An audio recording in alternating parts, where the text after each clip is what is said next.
This is a live Channels television event. The Air Competent Commander Operation Lafiya Dole, Air Commodore Tajuddin Oladele Yusuf, commanders, the head decats, commanding officers, senior officers, gentlemen officers, members of the press, ladies and gentlemen. I am Flight Lieutenant Ovi Okorafo, the anchor of this media brief. You are welcome to the headquarters Air Component Operation Lafiya Dole Yola, venue for this media briefing.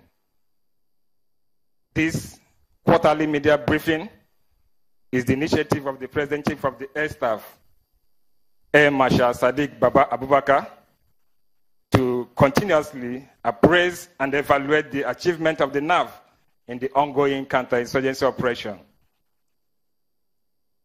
You will recall that on 11th April 2017, the Air Component Operation Lafiya Dole had her first quarter media brief, which served as a guide to the second quarter, which we'll be listening this afternoon. On this note, let me most respectfully invite the Air Component Commander Operation Lafiya Dole, Air Commodore Tajuddin Oladele Yusuf, for his brief. The Commander, sir.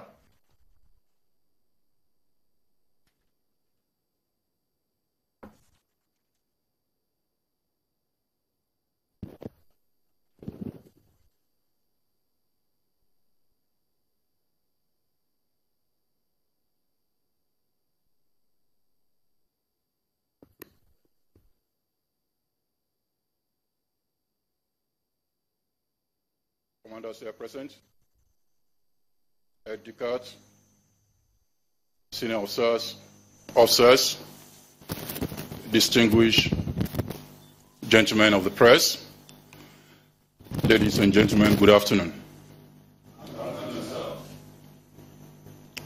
I'm pleased to welcome you to the headquarters Air Component of Operation Lafiya Dole.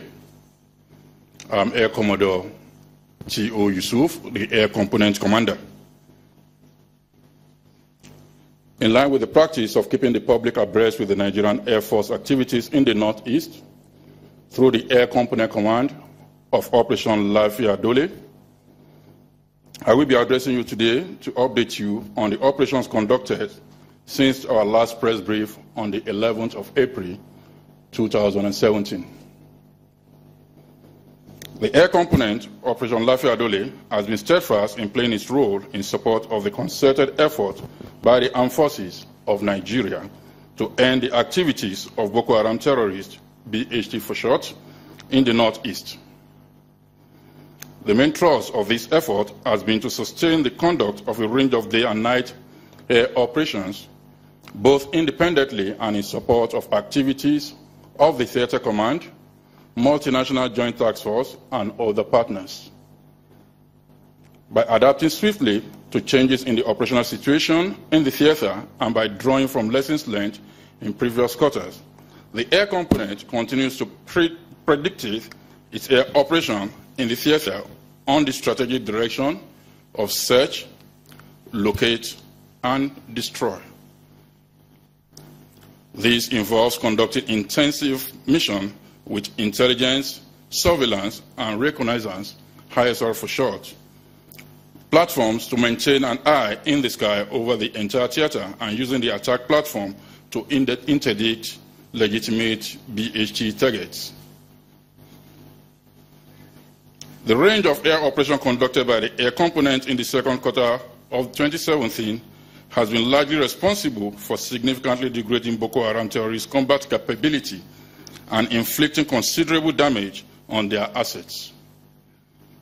This, in turn, has limited Boko Haram terrorists' freedom of action to the extent that they are no longer able to wage large-scale attack against own surface forces and the civilian population. Nevertheless, sightings from our ASR platform indicate that there are still some pockets of Boko Haram terrorists that constitute a nuisance in some identified location in the theater of operation.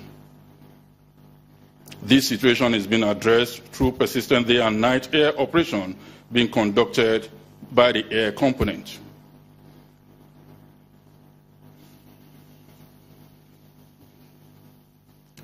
To this extent, I will be presenting an appraisal of Nigerian Air Force operation in the theater from April 2017 till date, in order to acquaint you with the present situation, the air component's current effort, and our future plans.